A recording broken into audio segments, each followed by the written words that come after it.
Hey everybody, it's Peter, and today we're going to take a look at the Grand Cherokee L. These ones happen to be 2021 model year vehicles, and this is a vehicle I've wanted to review for a long time. But here's the thing, if you're looking at this vehicle, you've probably seen a lot of driving reviews and other reviews. I'm going to give you an in-depth, kind of unique view of this vehicle on what it's like when you actually own the vehicle. We're going to talk about seat space, we're going to look at some of the dash features, and we're going to talk about the general vehicle overall. Hopefully this is a little different than what you've seen in the past, and if you like it, make sure you hit subscribe. Let's get into things.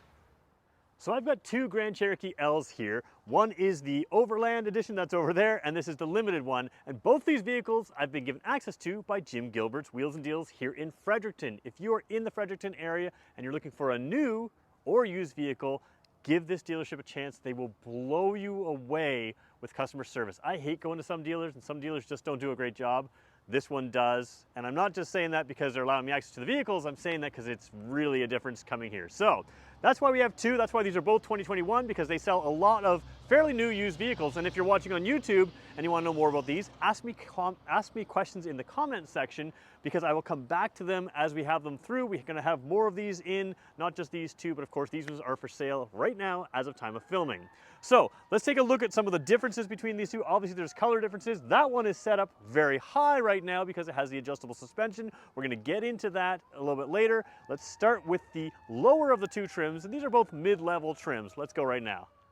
All right, so when I say lower of the two trims, these are still very well-equipped vehicles. I'm just going to quickly show you the key. It's the same key for both. It's a Jeep key on the back. We'll show you like that. Nice square key, fits easily in your pocket. Buttons are easy to press. Obviously remote start, obviously power tailgate. Now, just so you know, the Overland, you do have the ability to swing your foot underneath the rear bumper and get the trunk to open. On this one here, you're going to be using the key fob or the button or whatever you want to use. I'm going to put both keys in my pocket so we have access to both these vehicles throughout. And let's take a quick look around. Coming around this side, again, 5-spoke wheels there. You've got the plastic trim along the bottom. And again, just so you know, this is the limited trim, and that's how you can tell right there. Now, the Grand Cherokee L is a longer model. That's really just what it is compared to the Grand Cherokee. And I think it makes a ton of sense because the Grand Cherokee with its 5-passenger seating configuration wasn't for everybody. And this vehicle really appeals to me because we recently got a dog. It's going to be a 50-pound dog, and this would be perfect to have a little bit of space. It's got captain chairs in the middle there. This one does have the option of the sunroof. Normally you wouldn't get it on this trim. You would get it standard on the Overland trim there. But let's take a look inside right now and show you. So actually, you know what? Let's just quickly look at the outside here. While we're here, we'll look at a couple of differences on the front. You do a parking sensor, see on these vehicles. You can see that across there, so it will beep as you get closer. You do have front cameras, so we'll show you the backup camera and all of the cameras on both of these vehicles as well. You actually have a little washer nozzle right there on the camera to keep it nice and clean, which is just a typical Jeep thing. They keep that in mind. As you move over to the Overland version, you're going to see a few more off-road style things. Now, first of all, if you don't like the look of this jacked up, we will show you later that you can lower it right down, and actually it can be a very sleek, very low car, lower than the previous one we showed you. It does have air adjustable suspension. Some of the more off-roady type things you do have here are the tow hooks in the front, and this one has low range gearing in the Overland, whereas that one is more of an all-terrain but not low range gearing. So for most people's driving, this is going to be fine. If you want something that is a little bit more off-roady, a little bit more capable, you know, when you leave the road, then that Overland might be for you. Let's start with taking a look at this limited model when we jump inside. Now, even this limited model, I call these mid-level models for what they are, but these are higher-end type vehicles, and you see that right away when you come in. Now, you do have powered seats in here. They are a leather type seat, 4-way adjustable lumbar. You'll see some a little bit different on the Overland versus this, but you can see you've got nice perforations in the seat here. These seats are heated and ventilated. They don't have Napa leather. The Overland will have the Napa leather. This one happens to have the option package, including the sunroof there. It is a nice big panoramic sunroof. But let's hop in for a second and we'll show you the dash. All right, so I've got the vehicle running and a little bit of a Jeep sound to it. It's got that 3.6 liter engine that they use in absolutely everything from cars to motorhomes to vans to Jeeps of all kinds. So standard engine, good towing capacity with this vehicle as well, and that longer wheelbase will also help. The digital dash is very impressive. Now, it's more impressive in the Overland. We're going to show you some cool features there, but you can really cycle through all kinds of things here. You can get to go smaller, larger displays. Here's your all-wheel drive settings. There's just Sirius satellite radio is in there, and some messages and everything else in here. As you come over here, there's also some cool features. You've got things like, let's just show you on the steering wheel here, the smart cruise control. You've got the active lane assist as well. There's this area here allows you to take your phone calls, cycle through all kinds of displays in the center dash. But then you've got just unique controls that you don't see everywhere here as well. So this is just happens to be on one screen for the vehicle. You've got that surround view camera. We told you to show you that. So you've got the surround view camera. When you throw in reverse, you can have that backup camera and that surround view type look. You can look at just the rear, or you can look at just the front, or you can look at sort of a longer distance, sort of the front there, just the backup camera. So there's all kinds of ways, just the front camera. Again, if you're off-roading, that gives you sort of sense where your wheels are going to go as well. So very good camera system there. But if we back out of here, you've got the fam cam. Maybe it's a little bit prejudicial towards families, but you know what? When you come to Jim Gilbert's, your family if you just buy a car from us. So whoever's in the back is family at this point. And you can see this is exactly that. You can see my shoulder over here. I'm just filming. I don't know if I can get that super clear. I'm in a bright sunny day. It's one thing with these screens is you're going to see glare on camera. It's harder to show on camera than it is to show actually in person. But you can see my sort of white shirt, my arm out there. I'll move it around for you. You can kind of sort of see it there.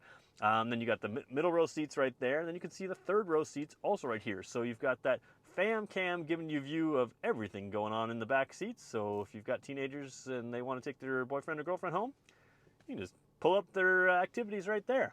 Not that you would ever do that, and that's not what it's for, I'm sure. Full climate system here with dual zone climate control system. You can control some of the seating stuff through here as well. You can also control, I'm trying to get some glare here. You got your seat heaters there, seat ventilation there. So blue lights mean, and they're a little bit more blue in person, but blue lights mean the ventilation levels, and the red lights, of course, mean the heating levels. Only heating today. It's a beautiful day outside. And audio controls. Everything here is fairly easy to see. I'm just having trouble getting the camera angle down there. One thing that's very nice is you've got your wireless phone charger here, and if I can get down to the right angle, you can see right here, USB-C or USB-A. So if you've got a new iPhone or an older iPhone or another type of phone, it doesn't really matter what kind of plug you have. This is the same sort of circuit, and so is that. So you're going to use either this or that, and same thing there, either the bottom or the top. But that's sort of, you can plug two phones in, but you don't really need to plug your phones in because you've got the wireless phone charger right here as well, which you can just hide there. And of course, you've got Android Auto and Apple CarPlay on this nice display here. So very good features there. Down to the sort of drive modes. Again, we mentioned this isn't really a full off-road Jeep. If you want a full off-road Jeep, you can buy a Jeep Wrangler. You can certainly upgrade this to the Overland to get a few more off-road functions, but this is a very good system. The Quadra Track 1 system. Auto, which is just sort of your auto all-wheel drive, you're going to probably keep it in there. And you've got Sport, you've got Sand and Mud, and you've got Snow. So most of the time you can keep it in auto. You don't have to switch to snow as soon as it starts snowing, but if you want to, you can go into snow when it snows. And this, I think, for most people is what they're looking for in an SUV. Your gear shift is just a dial right there. Now let's zip over to the Overland model just to look at a couple little differences that that vehicle has over this one. All right, tough to film here in the sunshine, but I want to show you just opening the door. You've got the nice chrome topped handles there. Open the door, big door handle, and you've got a little bit of the same and a little bit different. So again, same type of thing, lumbar adjustment there. You can move up, down, in and out. But you now have this little piece right here, which is an extension that goes on the front. Obviously different color interior here as well. And that really extends it out. If you're a longer legged person, you can really get the support you need by extending that quite a long ways out. It doesn't look like it moves too far on camera, but it really makes a difference if you're a taller person or if you're a shorter person. You also have the power steering wheel, tilts, so you can go up, down, in, out, whatever you need it to do. I'm just gonna leave it in for filming. Headlights are right over here. They're automatic, so you never really have to touch those. Coming in here, let's turn the vehicle on. Actually, you know what? I gotta move the seat a little bit forward here. Turning the vehicle on, it is a push button start. Now, one thing I want to show you here, it does make me do my seatbelt up, so bear with me as I do that for a second here. I might have hit the microphone with my seatbelt. All right, one thing I really want to show here is the night vision. Over in front of me is a Mazda. You can see it right there. There's also a heads-up display. Heads-up display doesn't film very well. It also looks very small. There is a heads-up display in this model here. I'm going to turn the climate system to off just so we don't have any fan noise. But there's a Mazda in front of us. Coming down here, this is a night vision view in front of you. And again, there's some glare on the screen here because it's daytime and it's a little hard to see, but if there's deer crossing your path, children crossing your path, if you're not sure, hey, did I see something with those bright white LED headlights, you can glance at your dash and have this view in front of you which is really, really cool and really helpful. So I really quite like that feature. Also, let's just cycle through a couple of things, tire pressure, all those kinds of things in here. One thing I like, there's your off-road type settings here, so you can see, we're 2 degrees tilted back. We're actually pretty level side to side right now. And there's your Sirius satellite radio as well. And the one thing I really like is where is it now? There's a navigation setting here. So if you just driver assist type there as well, oh boy. We'll show you the map setting in 1 second. So let's just pause the video here for a second and I'll come right back with the map setting. All right, it took me a second to cycle through all the menus here, but it's one thing I really like. So you can have your navigation over here, which is what a lot of vehicles do, but you can keep this, for instance, on your radio if you wanted to. And of course, Sirius satellite radio, all kinds of things there. And you can have your navigation on a full screen over here. A lot of vehicles have a little bit of information in the nav here, but I think this makes a ton of sense. Most people don't need, full large gauges. You still have your speedometer here, and you can cycle through different things to have different views, to have, the larger speedometer there. But I really, really like the ability to put in your navigation information right there on the big screen as well. So while we're looking at a few differences here, again, a lot of this looks the same through here on these two models. Again, they're very similar models. One is just one trimmed below, but you do have a couple differences here. We've got rock, which we didn't have. So we had sand and mud, snow, auto, sport. Now we have rock. So again, a little bit more off-roady type thing. How many rocks are you climbing in this compared to a Jeep Wrangler? I don't know. But, you do the option, and you have a four-wheel drive low. If you're towing your boat out of the lake or something like that, that's an option. You can use that lower gearing if you wanted to. You also have over here that raising and lowering of the suspension. We showed this up very high. You can tap it down here. It does take a while to get all the way down, so it's going to head all the way to the bottom here. I can show you a quick time lapse that I took of this vehicle raising and lowering right here. So you can sort of see how it slowly goes up and down. This is, of course, a sped up version of that. But it is a nice little feature to have, because one of the big things that you have with an off-road vehicle, even just in the snow, ground clearance and traction are big things. So if you can get that ground clearance where the vehicle's not rubbing on, whether it's snow, sand, whatever it is, including rocks, if you've got the ground clearance, you can clear it. So it's really nice to have that in this vehicle as well. Over here on the steering wheel, a couple different little buttons there in the cruise control. Again, we had a lot of these buttons, that lane departure, but you now have got lane centering there as well. So lots of features, and I should show you up here, when you have the sunroof here above us, I can close the vent here. So right now I have that vent closing. It is a large sunroof, and on a bright sunny day, maybe you don't want all that sun coming in. You can see it's a really bright sunshine there. Even had some little green on my screen there. There we go. Once that's closed, you have the ability to have that full closed in look. You don't even know the sunroof is there. So let's take a look at the seats back here. I will jump in and show you what they're like. All right, the first thing I want to show you is that seat is all the way back. It has sort of a comfort access. That's what we call it in the Kia and Hyundai world. I don't know what Jeep calls it, but it moves that seat back just to allow you more space to get out. So this is the worst case scenario, and I'm about 6 feet tall. We're going to show you what it's like for me as I jump into this seat. And you can see, very nice looking seats, very comfortable, but let's show you what it looks like. All right, jumping in here, I'm about 6 feet tall, headroom just a non-issue. My legs are pretty comfortable. They're just a little up, but they're still supported the entire way there. And you can see, even with that seat, the full way back, this is carved out. And again, I can create a lot more room back here if I need to. And this seat would be well forward for where I am when I'm driving. But knee room's just not an issue at all. You've got a nice pocket down here. And if I can show you there, those little hooks there, little grocery bag type hooks as well. All of it works very well. So middle row seat, just not an issue for space. Now, one thing I can do is I can move this seat forward if I wanted to. Why would I want to move this seat forward so my knees are touching there? Well, I can create a little bit more space for the third row seat, which, yes, I'm going to climb back there and show you what it's like. Before I climb back, the vehicle is off right now, but you do have climate controls here, heated seats here in the rear as well. I believe it's seat bottom only, so just something to keep in mind, seat bottom only there. Vents on either side, and the same stack of USB ports. So again, you're going to use either that or that, but you have 2 phones that can plug in there, and you have a proper 115 volts, 150 watts plug right there. Opens from the top. Of course, I should probably have known that. But you have the ability to plug in lots of things here. All right, let's see how it is in the third row.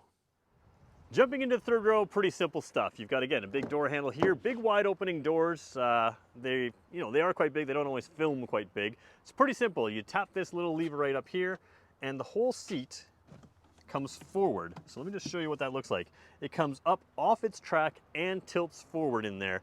to give you some space to get in. Let's just show you how uncomfortable it looks for me to come in there. All right, this is my least flattering view, but here's how it works. I can climb in like this, I can climb back like that, and at 6 feet tall, we'll go to this side over here. Headroom is enough. I actually did this the first time on camera. I have not done this before. So here's what you got. Third row seats are typical SUV. Headroom is actually pretty good. Legroom is going to be a problem for 6-foot adults. Your legs are not comfortably on the seat. They're a little bit raised. So for zipping around town, not a problem. If you have super long trips with 6-footers in the back, you're going to want a minivan or some different style vehicle than that. And of course, Jim Gilbert's will suit your needs here. One thing I want to point out is a couple of the venting options here. Let's just flip the camera around. Take a look on the left side of the vehicle. You have a vent right here, and you have the same thing over right there on the passenger side. Let's just see if I can zoom into that for you. We're going the wrong way.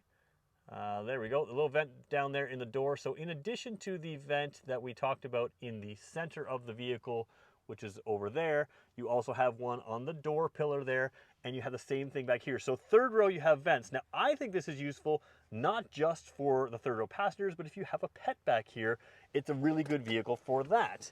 Over here, you do have the USB ports on both sides here and cup holders back here as well. There's various tie downs here, a little bit of a pocket right there for maybe a cell phone or something to be held in there. So thinking about passengers, it's a great option. This one happens to be a bench seat in the middle. When we go show you trunk space, we're going to show the other vehicle, which has captain's chairs in the middle, and that may suit you as well, and that's an option depending on what you're looking for. Before we leave to check out the trunk space in the other model, the limited model, I just want to point out that both vehicles in the second row seats do have these sunshades. Now, they don't film very well. The camera kind of adapts to sort of show you through, but you can see this is clear, that's tinted window, and that's the extra shade that they provide. They're not only great for shade, they're also great if you have some valuables in the vehicle. They do make it tougher to see in the vehicle, especially with those tinted windows. So let's go over trunk space over here, open this one up, and we'll take a quick look. Again, powered tailgates on both these models, so you just touch it there, it opens up. Trunk space is not huge here as is. Now you do have, whoops, this little space here, which is a little bit of an underfloor storage space. I haven't got a teddy bear with me. We need to do a teddy bear test, I think. We'll have to do that. Those of you who've been following me on another channel for a while will know all about the teddy bear test. You do have a 12-volt port right here on this model. And again, you have a little bit of lighting, some speakers back here. I should point out Macintosh speakers over there, and ooh, I forgot the brand over here, but a little bit lower trim level speakers over here. Noise canceling is available. I don't remember the trim, but it is available on some of these vehicles, so you can get that noise canceling speakers as well. To lower these seats here, again, if you had a dog, simple like that. If you go in the other model, they are powered lowering seats. Now I do have to move that seat forward for a second. We can do that, but you can see if you had a dog back here, nice and level, nice and clear. And again, they've got ventilation back here, so a third row seat. It is a long space there. It's probably, oh man, I want to say 4 or 5 feet, but you can see there. Again, if I could put this down, I would just move that seat. You can see you do have the captain's chair. So again, if you had a dog in the back, maybe this captain's chairs work. If you only need to take 4 people and a dog, you can poke his head through and be, you know, a great space to look through there. Just want to show you the Overland model again, because we can put the seats down just with the press of a button there, and they come down. They are powered, and it'll give you a little bit better idea of what those seats look like when they're down. And again, bench seat here, captain seat are an option, but a lot of space there. We'll get a teddy bear test in these sometime in the future. So there we go, there's the basics. If you're looking for a Grand Cherokee L, give Jim Gilbert's Wheels and Deals a call. You can actually connect with me through a link in the description. That'll take you right to their sales team or to more of our videos. These are vehicles that are for sale right now, as of today, the day we're filming, but of course there's 17 acres of property here. Whether you're looking for power sports, used vehicles, new vehicles, even if you're looking at new vehicles, Jim Gilbert's Wheels and Deals is a place to stop by, because most of their used vehicles are very new, just like these two 2021 models behind me. Doesn't matter what you're looking for, this is the deal you want to deal with. I want to thank them for giving me access to their entire product line. And if you're looking to subscribe to a YouTube channel with full vehicle reviews, all kinds of vehicles, power sports, scooters, Pedigo e-bikes, subscribe to our channel, help me grow this out a little bit. And yeah, we'll have videos every single day on all kinds of things. If there's a vehicle you want to see, if it's new or used, you can let me know, and I'll let you know. No, I say new or used. If it's like a new vehicle, we probably have it here on our used lot. And obviously vehicles, power sports, we can take care of you. Thanks everybody for watching.